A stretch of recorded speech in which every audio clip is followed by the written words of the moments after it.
Praise the lord. నీ సన్నిధి అనే కార్యక్రమానికి మీ అందరికీ ఆహ్వానమండి. ఈ సాయంకాలం ఎలా ఉన్నారు? దేవుని యొక్క చక్కని మాటలు వినడానికి వేగిరపడుతున్నాను నమ్ముచున్నాను. ఈరోజు మన టాపిక్ కీడును మేలుగా మార్చే దేవుడు, ప్రతి ఒక్క బలహీనతను బలంగా మార్చే దేవుడు, ప్రతి ఒక్క నిందను అవమానాన్ని ఘనతగా మార్చే దేవుడు, ప్రతి ఒక్క పరిస్థితిని చక్కగా మార్చగల దేవుడు మన మధ్యలో ఉన్నాడండి.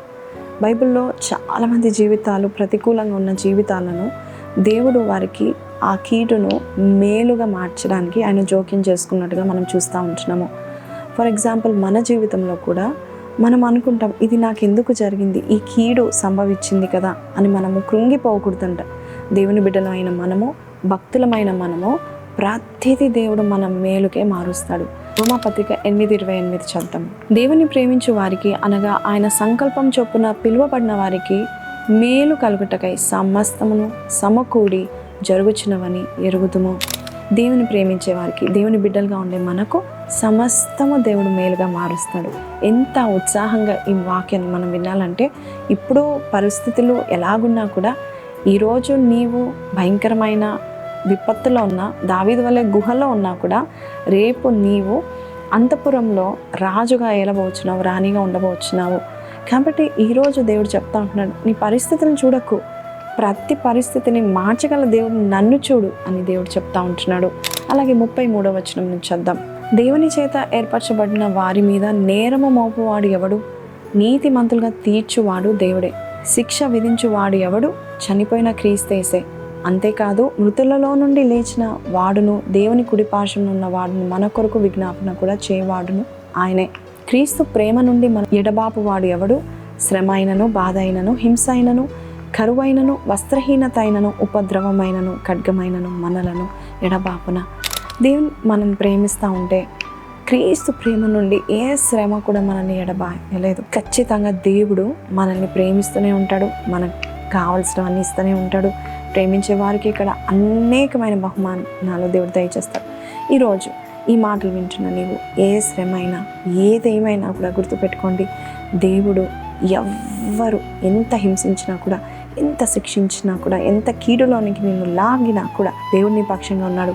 దేవుని యొక్క ప్రేమ నిన్ను ఆ శ్రమ నుండి విడిపించగలుగుతాడు. ఒకసారి యోసేపు జీవితంలో మనము తొంగి చూస్తే కనుక, యోసేపు మంచివాడే, కరెక్ట్గా జీవిస్తూ ఉంటున్నాడు. తండ్రి ఆయనను ఎంతగానో ప్రేమిస్తున్నాడని అన్నలు అసూయపడి ఆయన నమ్మివేస్తారు. యోసేపు యొక్క జీవితంలో కష్టాలు మొదలవుతూ ఉంటాయి, భయంకరమైన కష్టాలు, కీడు అనుభవిస్తూ ఉంటున్నాడు. కొన్నిసార్లు మనము చేయని తప్పులు కూడా మనం చేశామని నిందలు పడుతూ ఉంటున్నామేమో, కానీ దేవుడు అది చూచి ఊరుకునే దేవుడు కాదు. కాలం గడుస్తున్న కొద్దీ దేవుడు ఏం చేస్తాడంటే, ప్రతి పాపాన్ని, శాపాన్ని కూడా మన కొరకు మేలుగా మార్చి మనకి గిఫ్ట్గా ప్రతి దినం ఒక బ్లెస్సింగ్ ఇస్తూ ఉంటాడు. అయితే యోసేపు జీవితంలో ఆ శ్రమల గుండా వెళ్ళాల్సి వచ్చినప్పుడు ఓర్చుకున్నాడు, సహించుకున్నాడు, తప్పులు చేయలేదు, కానీ తప్పు చేయకుండా శ్రమ అనుభవించాడు. కాబట్టి ఆయనని దేవుడు మామూలుగా హెచ్చించలేదు, ఉన్నతంగా హెచ్చించి ఉన్నాడు. అందరూ కూడా ఆయనకి లోబడేలాగా చేశాడు. అందరూ కూడా యోసేపుని ఎంతగా గౌరవించారంటే, అన్నలు సహితం, తండ్రి సహితం ఆయనది ఎదుట వచ్చి వంగి నమస్కరించే అంత హెచ్చింపులో యోసేపు ఉన్నాడు. నీ జీవితంలో కూడా దేవుడు అది త్వరలో దయచేయబోచున్నాడని నమ్ముచున్నాను. కాబట్టి ఈరోజు నువ్వు పడుతున్న ఆ నిందలు, మనుషులు నిన్ను తక్కువ చూస్తున్నారేమో, చీపో అని నెట్టివేస్తున్నారేమో, లేక నువ్వేంటి గొప్పవాడు అవడం ఏంటి అని నీవు చెప్పిన ఉద్దేశాలు కావచ్చు, ఐడియాస్ కావచ్చు, మనుషులు తీసి పడేస్తున్నారేమో. ఈరోజు దేవుడు చెప్తా ఉంటున్నాడు, కీడును మేలుగా మార్చే దేవుడిగా నేనున్నాను. ఎవరైతే నీకు కీడు తలపెట్టాలనుకున్నారో నువ్వు వారికి ప్రతి కీడు చేయక, దేవా నువ్వు చూసుకో అని నువ్వు చెప్పినట్లయితే దేవుడు నీ హృదయాన్ని చూసి గణపరుస్తాడు. సామెతలు 19:11 ఏముందంటే, తప్పులు క్షమించట అట్టి వాడికి ఘనత అనే వాక్యం మనం చూస్తూ ఉంటున్నాము. నిజమే, కొన్నిసార్లు మనుషులు మనకు కీడు ఉద్దేశించిన మనం క్షమించే విధంగా ఉండి దేవునికి అప్పచెప్తే ఆయనే మనల్ని హెచ్చిస్తూ ఉంటాడు. ఘనత అనేది మనం చూస్తూ ఉంటాం. ఈజీగా నీకు ఘనత రావాలా? అయితే మనుషులు తలపెట్టిన కీడుని బట్టి వారికి ప్రతి కీడు చేయక, వారు నీ పేరు పాడు చేస్తే వారి పేరు మరింతగా పాడు చేయక, దేవునికి నువ్వు లోబడి దేవుని చిత్తం నువ్వు చేసినట్లయితే, దేవునికి అప్పగించినట్లయితే ఘనత అనేది నీ జీవితంలో నువ్వు చూస్తూనే ఉంటావు. బైబిల్లో అనేక సార్లు మనం చూస్తూ ఉంటున్నాము, ఎంతో కీడు తలపెట్టిన పోతీఫర్ భార్య గురించి యోసేపు ఏమాత్రము ఆమె క్యారెక్టర్ని బ్యాడ్ చేయడం కానీ, ఆమె గురించి చెడ్డగా మాట్లాడడం కానీ, సొంత భర్తకి చెప్పడం కానీ చేయలేదు. నోరు మూసుకున్నాడు. ఆయన జైల్లో కూర్చోవాల్సి వచ్చినా, ఆయన తప్పు చేయకుండా శిక్ష పొందుకోవాల్సి వచ్చినా, ఆ శిక్షను అనుభవించినా కూడా ఒక రాత్రి రాజు ఫరో పిలిచి యోసేపుని ఒక ఘనుడుగా ఆ దేశంలోనే, ఐగుప్తు దేశంలోనే ప్రధానమంత్రిగా నియమించడానికి కారణం ఏంటంటే, యోసేపు ఒక్క మాట చెప్తాడు. ఏంటా మాట అంటే, ఆదికాండం 50:20 ఒక చక్కని మాట చెప్తాడు. మీరు నాకు కీడు చేయను ఉద్దేశించితిరి, కానీ నేటి దినమున జరుగుచున్నట్లు అనగా బహు ప్రజలను బ్రతికించున్నట్లుగా అది మేలుకే దేవుడు ఉద్దేశించెను. ఎంత మంచి జ్ఞానయుక్తంగా యోసేపు మాట్లాడుతున్నాడండి. మీరైతే నా కీడు ఉద్దేశించి వచ్చారు, కానీ అనేక బహుమంది ప్రజలను బ్రతికించడానికి దేవుడు అది మేలుగా మార్చాడు. చూడండి, ఒక్కరు ఇద్దరు లేక ఒక కుటుంబం నీకు కీడు తలపెట్టాలని చూస్తే, నీవు అనేక కుటుంబాలకు పోషణకర్తగా, అనేక కుటుంబాలకు దీవెనకరంగా ఉండేటట్టుగా దేవుడు నిన్ను ఎన్నుకుంటాడంట. దేవుడు నిన్ను హెచ్చించి నీకు మేలు చేయడానికి, అనేకులకు మేలు చేయడానికి దేవుడు పూనుకొని ఉంటాడు. అందుకే దేవుడు జోక్యం చేస్తాడు. సాతాను కూడా మన జీవితంలో అడుగుపెట్టి నిందల పాలు చేసి, అవమాన పాలు చేసి, మనకున్న పేరు పాడు చేసి, మన జీవితాన్ని పాడు చేయడానికి వచ్చిన దేవుడు జోక్యం చేసుకొని ఆ కీడును మేలుగా మారుస్తూ ఉంటాడు. ఈరోజు నువ్వు ఏ పరిస్థితిలో ఉన్నా ఆ పరిస్థితిని మార్చగల దేవుడు మన మధ్యలో ఉన్నాడని జ్ఞాపకం చేసుకోండి. ఎంతమంది నీ ఉద్యోగ స్థలంలో నిందిస్తున్నారు, ఎంతమంది నీ సంఘంలో లేక నీ కుటుంబంలో నిన్ను చిన్నవాడిగా, లేకపోతే నువ్వు పనికిరాని దానిగా నిన్ను తీసి పడేస్తున్నారా? పర్లేదు, బాధపడకు. వారు కీడు ఉద్దేశించినా రేపు నీ బట్టి అనేకులు బ్రతకబోచున్నారు, రేపు నీ బట్టి అనేకులు దీవించబడబోచున్నారు. నీ కుటుంబంతో సహా దేశంలో ఉన్న ప్రజలందరూ కూడా నిన్ను చూసి, అబ్బా ఎంతగా దేవుడు ఈయనను దీవించాడు, ఎంతగా ఆయనకి జ్ఞానం ఉంది, ఎంతగా ఆయన ఎంత ఘనుడు, మా అందరిలో ఘనుడు అనేటట్టుగా దేవుడు నిన్ను గణపరచబోచున్నాడు. కాబట్టి ఏ విషయంలో నువ్వు బాధపడకు, నీ ధర్మం నువ్వు చేసుకో, నువ్వు నీతిగా జీవిస్తూ ఉండు, నీవు దేవునికి ఇష్టడుగా జీవిస్తూ ఉండు. ఒక్కరోజు వస్తుంది కదా, మనుషులందరూ నీకు లొంగబోచున్నారని దేవుడు చెప్తా ఉంటున్నాడు. దానియేలు గ్రంథము 6:11 నుంచి మనం చూస్తే, ఆ మనుషులు గుంపు కూడి వచ్చి దానియేలు తన దేవునికి ప్రార్థన చేయుటయు ఆయనను బతిమాలుకొనుటయు చూచి రాజు సముఖమునకు వచ్చి, శాసన విషయమును బట్టి రాజా, 30 దినముల వరకు నీకు తప్ప మరి ఏ దేవునికైనాను మానవునికైనాను ఎవడను ప్రార్థన చేయకూడదు. ఎవడైనా చేసిన ఎడల వాడు సింహంల గుహలో పడద్రోయబడునని నీవు ఆజ్ఞ ఇయ్యలేదా అని మనవి చేయగా, రాజు మాదీయుల యొక్కయు పారసీకుల యొక్కయు పద్ధతి ప్రకారం ఆ సంగతి స్థిరము, ఎవరును దాన్ని రద్దుపరచజాలరనెను. అందుకు వారు, చెరపట్టబడిన యూదుల్లో ఉన్న ఆ దానియేలు నిన్నే కానీ నీవు పుట్టించిన శాసనమునే కానీ లక్ష్య పెట్టక అనుదినము ముమ్మారు ప్రార్థన చేయుచు వచ్చుచున్నాడు అనిరి. ఇక్కడ కొంతమంది దానియేలు మీద అసూయపడి చెరపట్టబడిన ఆ యూదుల్లో ఆ దానియేలు అంటున్నాడు. అసలు దానియేలు 6వ అధ్యాయంలో ఆయన ఒక గవర్నర్, 120 సంస్థానాలకు ఆయన చాలా చాలా చీఫ్ గవర్నర్. అలాంటిది చెరపట్టబడిన వీడు అన్నట్టుగా మాట్లాడుతూ ఉంటూ, దానియేలు వారి నిందలకు ప్రతిగా వాళ్ళు నిందించలేదు, కానీ ఆయన లోబడ్డాడు. దేవుడు నన్ను రక్షించగల సమర్థుడని లోబడి ముమ్మారు ప్రార్థన చేసిన దానియేలుని దేవుడు రక్షించడం జరిగింది. ఆ సింహాలు ఆయనని ముట్టడం కానీ, నోరు తెరవడం ఆయన ఎదుట కానీ చేయలేదు. అయితే 24వ వచనంలో మనం చూస్తే, రాజు ఆజ్ఞ ఇయ్యగా దానియేలు మీద నింద మోపిన ఆ మనుషులను వారు తోడుకొని వచ్చి సింహముల గుహలో పడద్రోసిరి. వారిని, వారి కుమారులను, వారి భార్యలను పడద్రోసిరి. వారు ఆ గుహ అడుగు నకు రాకమునుపే సింహముల పాలై సింహములు వారి ఎముకలను సహితము పగల గొరికి పొడి చేసి. ఈరోజు ఈ మాటలు వింటున్న నీవు, నిన్ను ఎవరైతే నిందిస్తున్నారో వారి బట్టి నువ్వు బాధపడక దేవుని వైపు నువ్వు చూస్తే వారి గతి ఇలాగే ఉంటుందని దేవుడు చెప్తున్నాడు. ఏ విషయంలో అయితే నిందిస్తున్నారో ఆ నిందించిన వ్యక్తులను దేవుడు ఊరుకోడు. అందుకే కీర్తన 9:12, బాధపరచబడు వారిని జ్ఞాపకం చేసుకును, వారి మొరను ఆయన మరవడు. ఎవరైతే నిన్ను బాధిస్తున్నారో ఖచ్చితంగా నువ్వు బాధపడితే కనుక ఆయన నీ మొరను మరవడు, ఆయన నిన్ను జ్ఞాపకం చేసుకుంటాడు. ఈరోజు నిన్ను ఎవ్వరు నీ పేరు పాడు చేయాలని నిందలు పాలు చేస్తూ ఉంటున్నారు, లేక నీ ఇంట్లో ఉన్న వారే నీ గురించి చెడ్డగా చెప్తూ నీ యొక్క సంబంధాలను, ఫ్రెండ్షిప్స్ని, లేక నీకున్న మంచి పేరును పాడు చేయాలనుకుంటే దేవునికి అప్పచెప్పు చూడు. ఖచ్చితంగా దేవుడు ఊరుకోడు. బాధపరచబడు వారి పక్షంన దేవుడు ఉంటాడు. ఎస్తేర్ జీవితంలో కూడా ఒక సంఘటన జరిగిందండి. ఎస్తేర్ని కూడా, లేక ఎస్తేర్ యొక్క ప్రజలు అయిన యూదులను కూడా హతమార్చాలని హామాన్ అనే వ్యక్తి రాజశాసనముతో చక్కగా ఉంగరంతో ముద్రించుకొని వారందరినీ లయపరచాలి, వారిని అందరినీ నాశనం చేయాలని పూనుకున్నాడు. కానీ ఒకే రోజు శత్రువులు సహితము కూడా మారపడడానికి, అంతేకాదు వీరిని చూసి భయపడడానికి దేవుడు కార్యం చేశాడండి. ఒక్కరు కూడా కత్తి కానీ ఆ యొక్క ఖడ్గం ఎత్తి ఒక్కరిని కూడా హతమార్చలేనంతగా దేవుడు వారి పక్షాన జోక్యం చేసుకున్నాడు. అంతేకాదు ఎస్తేర్ని, అలాగే మొర్దెకైని దేవుడు ఆ రాజ్యంలో హెచ్చించినట్టుగా మనం చూస్తూ ఉంటున్నాము. ఎవరైతే నీకు వెనుకాలో, లేక ఎవరైతే నీ వెనుకాలో గోతులు తోడుతూ ఉంటున్నారో వారు ఖచ్చితంగా అదే గొయ్యిలో పడతారని దేవుడు సెలవిస్తాను. కానీ నీవు మాత్రం తవ్వుకోకు, నీవు బాధపడకు. ఒక రోజు వస్తుంది, కాలం జరుగుచుంటుండగా, దేవుడు నేను హెచ్చిస్తుంటుండగా మనుషులందరూ సిగ్గుపడేలాగా దేవుడు చేస్తూ ఉంటాడు. మన జీవితాల్లో కూడా కొన్ని సందర్భాల్లో నిందల పాలవుతూ ఉంటాము. అనవసరంగా అవమానిస్తూ ఉంటారు. నీ తప్పేమీ లేకపోయినా నీదే తప్పని వ్రేలు చూపిస్తూ ఉంటారు. కానీ దేవునికి అప్పచెప్పు, నువ్వు మౌనంగా ఉండు.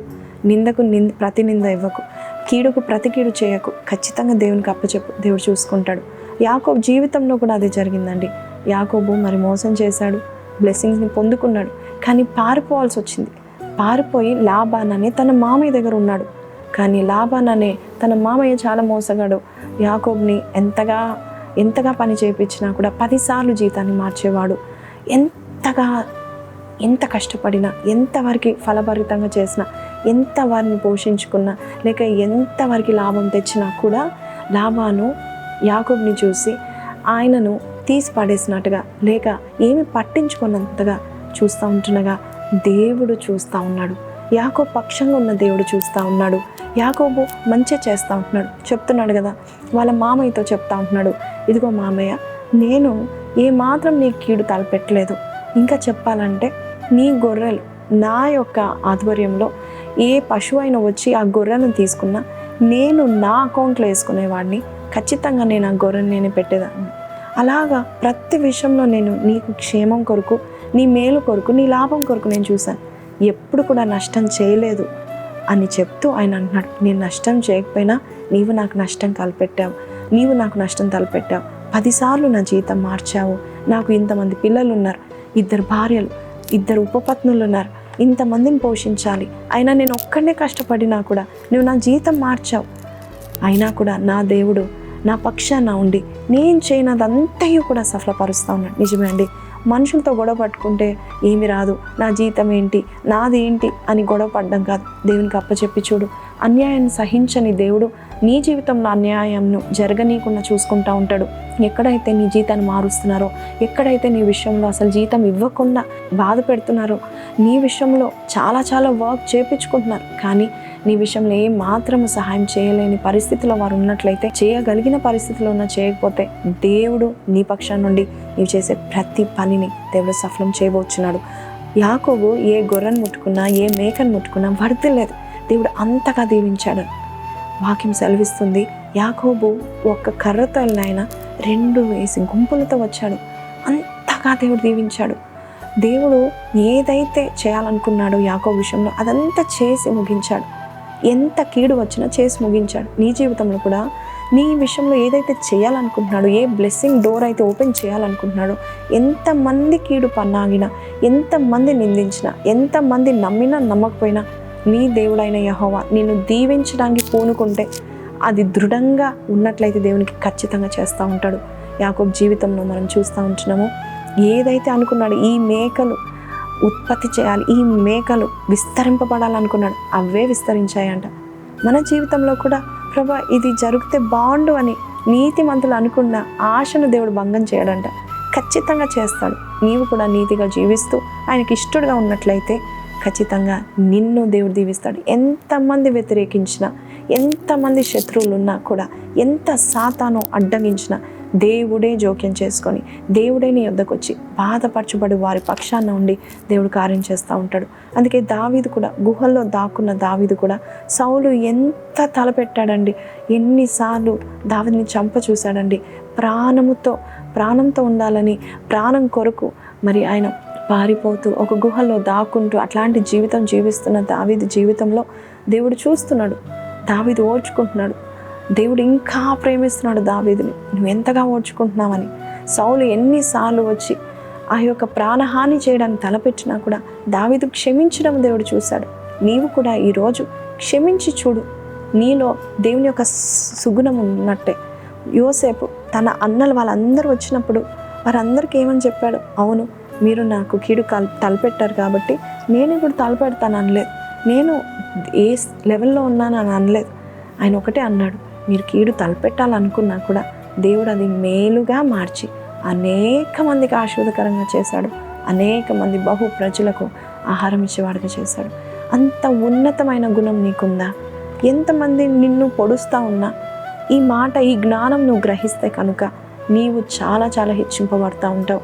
కాబట్టి ఏ కీడు వచ్చిందని, వారు ఎందుకు ఇలా చేస్తున్నారని, వారు ఏంటి అని, వారికి నేను మంచి చేశాను, వారిని నాకు కీడెందుకు చేస్తున్నారని నీవు పదే ఆలోచించి నీ మనసు పాడు చేసుకోక క్షమించి వదిలేసేయండి. ఒక్క దినం వస్తుంది, దేవుడు నిన్ను బహుగా హెచ్చిస్తాడు. అప్పుడు నువ్వు యోసేపు వలె చెప్తా ఉంటాడు, దేవుడు నాకు జోక్యం చేసుకున్నాడు, ఈ కీడును దేవుడు మేలుగా మార్చి ఉన్నాడు. మీరందరు నా కీడు ఉద్దేశించిన, సాతాను విశ్వాసులకు కీడు ఉద్దేశించిన దేవుడు జోక్యం చేసుకొని మేలుగా మార్చబోతున్నాడు. కాబట్టి ఈరోజు ఈ మాటలు వింటున్న నీవు యాకోబు వలె ప్రతి ఒక్కరితో మరి గొడవ పడకుండా సైలెంట్గా ఆయన పని ఆయన చేసుకుంటా ఉన్నాడు. లాబాను సొంత మామయ్య, మరి అటువంటి ఆయన కూడా మోసం చేయడానికి ఉద్దేశించిన దేవుడు ఊరుకోలేడు. దేవుడు గద్దించాడు లాబాన్ని. యాకోబు విషయమై ఒక రాత్రి కలలో వచ్చి దేవుడు యాకోబు విషయంలో గద్దించినట్టుగా మనం చూస్తూ ఉంటున్నాము. ఈరోజు నీ విషయంలో కూడా నీ అధికారులు దేవుడు గద్దిస్తాడేమో. కొంచెం ఓపిక పట్టు, సహించుకో, తొందరపడకు. ఎవరైనా నిందించినా వెంటనే రియాక్ట్ అవ్వకు. దేవుని సన్నిధిలో ఇందాక మనము చెప్పుకున్న మాట జ్ఞాపకం చేసుకున్నాం. 19-11 సామెతల్లో ఎవరైతే తప్పులు క్షమిస్తారో అట్టి వాడికి అది ఘనత. ఈరోజు నీవు అట్టి ఘనమైన కార్యం నువ్వు చేసి చూడు, క్షమించి చూడు. మనుషులు నీకు కీడు తలపెట్టాలనుకున్న వారి యొక్క బొక్కలు కూడా పొడిగా అయిపోయాయని దానియేలు గ్రంథం 6:24 మనం చూస్తూ ఉంటున్నాము. వారి కనీసం కింద నేల మీద పడక మునిపే సింహాలు వారిని, వారి భార్యలను, వారి పిల్లల్ని చీల్చేశాయి. ఒక వ్యక్తిని మనం నిందల పాలు చేస్తే, ఒక వ్యక్తికి మనం కీడు తలపెట్టుకుంటే కుటుంబం నాశనం అయిపోతుందని ఈరోజు ఈ వాక్యంలో మనం తెలుసుకుంటూ ఉంటున్నాము. యోసేపు జీవితంలో నాశనం కోరిన అన్నల జీవితం నాశనం అయిపోయింది. వారు కరువు కాలంలో మరి బతిమాలుకుంటున్నారు, ఆహారం కొరకు బతిమాలుకుంటున్నారు. ఆహారం సమృద్ధిగా ఉన్న చోటుకు వెళ్ళారు, అక్కడే యోసేపు ఉన్నాడు. ఒకప్పుడు యోసేపు కింద ఉన్నాడు, వారు పైన ఉన్నారు. ఇప్పుడు యోసేపు పైన ఉన్నాడు, సింహాసనం మీద కూర్చున్నాడు, వారు కింద ఉన్నారు. శాస్త్రాంగ నమస్కారం చేస్తూ ఉంటున్నారు. అదే జరుగుతుందండి. మనము ఎవరినైతే నిందిస్తామో ఒకరోజు వారు మనకంటే ఉన్నత స్థాయిలో ఉంటారు. కాబట్టి ఎవరైతే నిన్ను నిందిస్తున్నారో వారి గురించి నువ్వు ఏ మాత్రం బాధపడకు, భయపడకు. ఎందుకంటే ఖచ్చితంగా దేవుడు నీకు క్షేమకరమైన స్థితిలో దేవుడు నేను తీసుకెళ్ళడం మాత్రమే కాదు, నేను కటాక్షిస్తాడు, నేను ప్రేమిస్తాడు. ఎందుకంటే దేవుని ప్రేమించేవారు తొందరపడి అందరికీ ప్రతికీడు చేసి అందరికీ రివెంజ్ తీసుకోరు, దేవునికి అప్పచెప్తారు. దానియేలు రివెంజ్ తీసుకోలేదు, ఆయనకుంది అధికారం ఉంది, రివెంజ్ తీసుకోలేదు, దేవునికి అప్పచెప్పాడు. ఎస్తేరు 3 దినాలు ఉపవాస ప్రార్థన చేసింది, హామాన్ని దేవుడు చూసేసుకున్నాడు, శత్రు సైన్యాన్ని దేవుడు ఓడకించాడు. అలాగే మనం ప్రతి విషయంలో కూడా ఎవరైనా మనకు అపకారం తలపెడుతున్నట్లయితే, మనము ఉపకారం చేయడానికి నువ్వు ప్రయత్నించినట్లయితే నీ జీవితంలో నుండి ఉపకారం అనేది, మేలు అనేది జరగదు. ఖచ్చితంగా నీ జీవితంలో ఉంటుంది. ఈ మాటలు వింటున్న నీవు, నీ బాధను చూసి దేవుడు, ఇరుకులో ఉన్న నిన్ను చూసి దేవుడు విశాలమైన స్థితిలోనికి దేవుడు నడిపిస్తాడు. దీనులు భూమిని స్వతంత్రించుకుంటారని మాట మనం చూస్తూ ఉంటాం. ఈ రోజు నుంచి దేవాది దేవుడు నిన్ను చూసి, నీ దీనత్వం చూసి, నీవు క్షమిస్తున్న ఆ క్షమించే మనసును చూసి ఒక్క దినం రాబోతుంది, హెచ్చింపు రాబోతుంది. దానియేలు జీవితంలో ఒక్కసారి మనం చద్దాం. దానియేలు 6:28. ఈ దానియేలు దర్యావేషు ప్రభుత్వ కాలమందును పారసీకుడగు కోరేషు ప్రభుత్వ కాలమందు వర్ధిల్లెను. ఈ చాప్టర్లో ఆఖరి వచనం మనం చూసినట్లయితే ఆయన వర్ధిల్లినట్టుగా మనం చూస్తూ ఉంటున్నాము. నువ్వు ఏ పరిస్థితిలో ఉన్నా కూడా దేవుడు భూమి మీద నిన్ను వర్ధిలింప చేయడానికి ఎంతమంది కీడు తలపెట్టినా, ఎన్నిసార్లు తలపెట్టినా నీవు మంచి చేయడానికి ప్రయత్నం చేయి. ఖచ్చితంగా దేవుడు నిన్ను దీవిస్తూ ఉంటాడు. మనుషులు ఉంటారండి, పాము లాంటి మనుషులు ఉంటారు, మరి శత్రువులు ఉంటారు, తేలు లాంటి వారు ఉంటారు, మన వెనకాలే ఉంటూ మన వెనుక పొడుస్తూ ఉంటారు. అలాంటి వారిని పట్టించుకోకు, దేవునికి అప్పచెప్పు. ఖచ్చితంగా దేవుడు నిన్ను ఆశీర్వదిస్తాడు. ఆఖరిగా యెషయా గ్రంథము 54వ అధ్యాయము 14 నుంచి చదువుతాం. నీవు భయపడనక్కర్లేదు, బాధించువారు నీకు దూరంగా ఉందురు, భీతి నీకు దూరంగా ఉండును, అది నీ దగ్గరకు రానే రాదు. జనులు గుంపు కూడినను వారు నా వలన కూడరు, నీకు విరోధంగా గుంపు కూడు వారు నీ పక్షపు వారాగుదురు. ఆమేన్. ఈ ఒక చక్కటి వాగ్దానం మనం స్వీకరిద్దామా ఈరోజు. మనుషులు ఎంతమంది నేను బాధ పెట్టడానికి, భయపెట్టడానికి వచ్చినా వారు నీ పక్షపు వారు అవుతారని దేవుడు చెప్తా ఉంటున్నాడు. జనులు గుంపు కూడిన, maybe your angry with somebody, నీ విషయంలో వారు చాలా దారుణంగా డీల్ చేస్తూ ఉంటున్నారేమో. బట్ దేవుడు అంటూ ఉంటున్నాడు, డోంట్ బి యాంగ్రీ, నువ్వు కోపగించుకోకు, నువ్వు క్షమించి చూడండి. ఆదికాండం 38 నుంచి 42 వరకు మనం చూస్తే యోసేపు క్షమిస్తూ మంచే చేస్తూ ఉన్నాడు. అలాగే నీవు కూడా క్షమిస్తూ మంచి చేస్తూ ఉండు. దేవుడు నీ జీవితంలో చాలా గొప్ప కార్యాలు చేయడానికి ఇష్టపడతా ఉంటున్నాడు. 31 కీర్తన 6వ వచనంలో, నా ప్రాణ బాధలను నువ్వు కనిపెట్టి ఉన్నావు, విశాల స్థలం నా పాదంను నిలువబెట్టి ఉన్నావు. దేవుడు ప్రతిదీ కూడా చూసి విశాల స్థలంలోనే తీసుకెళ్తాడు. ఈరోజు నేను ఇరుకులో పడేసిన వారి కంటే ఉన్నతంగా విశాలమైన స్థితిలో దేవుడు నిన్ను చేర్చబడుతున్నాడు. కాబట్టి ఈ వాక్యం వింటున్న మీరు యాకోబు వలె సైలెంట్గా ఉండి దేవునికి అప్పగించి మీ పని మీరు చేసుకోండి. కానీ ఎవరికి కీడు తలపెట్టకండి. ఎందుకంటే కీడుకు వచ్చేది, ప్రతి కీడు వస్తుంది. కీడుకు వచ్చేది మనకు మాత్రం మన ఇంటి నుండి కీడు వెళ్ళిపోదు. కాబట్టి ఎవరైనా కీడు తలపెడితే నువ్వు మేలు చేసి చూడు, నీ జీవితం అంతా నువ్వు మేలే చూస్తావు, నువ్వు వర్ధిల్తావు. అంతేకాదు, ఎవరైతే కీడు తలపెడుతున్నారో దేవుడే దూరం చేస్తారని ఈరోజు వాగ్దానం మనం వింటూ ఉంటున్నాం. ఎవరైతే నిన్ను భయపెడుతున్నారో, నిందిస్తున్నారో, నేను కోపగించుకునేలా చేస్తున్నారు, నీ పేరు పాడు చేస్తున్నారు, అవమాన పాలు చేస్తున్నారు, వారిని దేవుడు దూరపరచబోచున్నాడు. ఎవరైనా సరే నిన్ను బాధిస్తూ ఉంటే, నువ్వు నీతిగా జీవిస్తూ నిన్ను బాధిస్తూ ఉంటే, నువ్వు దేవుని ప్రేమిస్తూ వారు నిన్ను నీ మీద కాకుల వలె పొడుస్తూ ఉంటే దేవుడు ఊరుకోడు, ఖచ్చితంగా వారిని నాశనం చేస్తాడు. కాబట్టి ఈ వాగ్దానం విన్న మీరు చిన్న ప్రార్థన చేస్తాను, నాతో కలిసి ప్రార్థనలో ఏకీభవించండి. ప్రార్థన. పరిశుద్ధుడా మహోన్నతుడవు తండ్రి, ఈ రోజునైనా కీడును ఉద్దేశించి వచ్చిన వారందరూ అయ్యా తండ్రి, నువ్వు అలక్ష్యం చేసి నీవు జోక్యం చేసుకొని మేలుగా మార్చబోచును అని చెప్పిన ఈ వాక్యం బట్టి నీకు వందనాలు. యోసేపు జీవితంలో, దావీదు జీవితంలో, యాకోబు జీవితంలో, ఎస్తేర్ జీవితంలో, నాయన యూదుల జీవితంలో మేము చూసి ఉన్నాము. అయ్యా ఎందరైతే కీడు తలపెట్టాలని వచ్చారో వారందరూ కూడా నాయన ప్రభా తండ్రి నాశనం అవ్వడము, లేక వారి పక్షపు వారు అవ్వడము మేము చూస్తూ ఉంటున్నాము నాయన. ఇస్సాకు జీవితంలో కూడా నాయన 7 సార్లు నాయన ప్రభా కీడు తలపెట్టిన వారిని అయ్యా వారి స్నేహితులు అయ్యేలాను చేసావు నాయన. అయ్యా నువ్వు బలహీనులను బలవంతులైన జనాంగంగా చేస్తావు నాయన. ఈరోజు ఎవరైతే మా కీడు తలపెట్టి నిందల పాలు చేస్తూ మా విషయంలో క్రూరంగా కఠినంగా ఉంటున్నారో వారందరూ మా పక్షపు వారుగా చేస్తామని, మేమందరము నీ రాజ్యంలో మేము అడుగు పెడతామని నమ్ముచు నజరేయుడైన యేసు పరిశుద్ధ నామమున అడిగి పెట్టుకుంటున్నాం తండ్రి. ఆమేన్. సో ప్రైజ్ లార్డ్ అండి, విన్నాం కదండి. మీ కష్టం వృధాగా పోదు, కీడును దేవుడు మేలుగా మారుస్తూ ఉంటున్నాడు, ఆయన జోక్యం చేసుకుంటున్నాడు. సో దేని విషయంలో చింతించకండి. Praise God for all the things that are happening. జీవితంలో కీడు జరిగే విషయంలో కూడా మీరు దేవుని స్తుతించండి, ఎందుకంటే ఆ కీడును దేవుడు రెట్టింపు మేలుగా మార్చబోచున్నాడు. జెకర్యా 9:12 ప్రకారం దేవుడు మిమ్మల్ని బహుగా దీవించును గాక. See you next Thursday. Until then take care. ఒకవేళ ఇది ఫస్ట్ టైం ఇలాంటి మెసేజెస్ వింటున్నట్లయితే గుర్తుపెట్టుకోండి, ప్రతి గురువారం సాయంకాలం ఇదే సమయానికి మళ్ళొక్క మంచి మెసేజ్తో 20 to 30 minutes మెసేజ్లో కలుద్దాం. అంతవరకు సెలవు. Have a blessed evening. Praise the lord.